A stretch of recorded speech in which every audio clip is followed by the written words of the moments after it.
Bonjour et bienvenue sur Oupendo. Comme chaque dimanche, on vous fait un brief de l'actualité de la semaine. Elle était la doyenne de la Cour suprême américaine. Ruth Bader Ginsburg s'est éteinte vendredi à l'âge de 87 ans. Depuis plusieurs années, elle souffrait d'un cancer du pancréas. Progressiste et icône de la lutte pour l'égalité entre les femmes et les hommes, juste après l'annonce de sa mort, plusieurs personnes se sont rendues devant la Cour constitutionnelle pour lui rendre un hommage.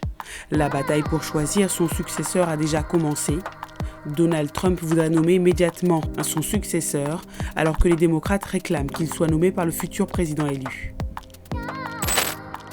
Tout sourire, Donald Trump est entouré du Premier ministre israélien Benjamin Netanyahou et des ministres des Affaires étrangères de Bahreïn et des Émirats arabes unis. Les documents qui sont brandis, ce sont des accords de normalisation des relations entre l'État hébreu et ces deux pays arabes avec la bénédiction du président américain. En clair, ces accords baptisés Accords d'Abraham débouchent sur la reconnaissance de l'État d'Israël par les Émirats arabes unis et Bahreïn. L'État palestinien a aussitôt dénoncé les accords en les qualifiant d'un coup de massue dans le dos par ces deux pays arabes. Au Japon, fin de l'ère Shinzo Abe. Place à l'ère Yoshihide Suga, qui a été désigné mercredi dernier Premier ministre. À 71 ans, il succède donc à Shinzo Abe, dont il était un fidèle lieutenant. Shinzo Abe avait démissionné fin août de son poste pour raison de santé après 8 ans à la tête du gouvernement japonais. La Libye pourrait elle aussi avoir dans les mois à venir un nouveau Premier ministre.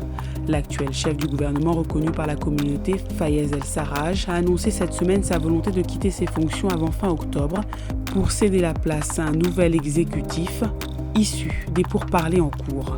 Objectif, trouver une issue politique à la crise que connaît le pays. Depuis la chute du régime de Mouammar Kadhafi en 2011, la Libye est plongée dans un chaos avec deux autorités rivales qui se disputent le pouvoir. En Côte d'Ivoire, c'est officiel. L'ancien président Laurent Gbagbo et Guillaume Soro, ancien président de l'Assemblée nationale, ne pourront pas se présenter à la prochaine élection présidentielle. Leurs dossiers de candidature ont été rejetés par la Cour constitutionnelle ivoirienne. Le président sortant, Alassane Ouattara, sera lui bel et bien de la partie. Sa candidature a été validée, ainsi que celle de l'ancien président Henri Konan Bédié, Pascal Affi-N'Guessan et Kouadio Konan-Bertin, dit Kakabé. Avant de nous quitter, une dernière fois à retenir cette semaine, l'ancien président américain Barack Obama a annoncé jeudi la sortie, le 17 novembre, de ses mémoires. Promised Land, c'est le nom du livre. Il sera simultanément publié en 25 langues à travers le monde. Dans sa version française, le livre s'intitulera Une terre promise. Vous voilà briefé sur l'actualité de la semaine. Rendez-vous la semaine prochaine pour un autre récap. D'ici là, n'oubliez pas de vous abonner à nos plateformes Instagram, Facebook, YouTube, Twitter, LinkedIn et TikTok. Obama. Nick Watt, ABC.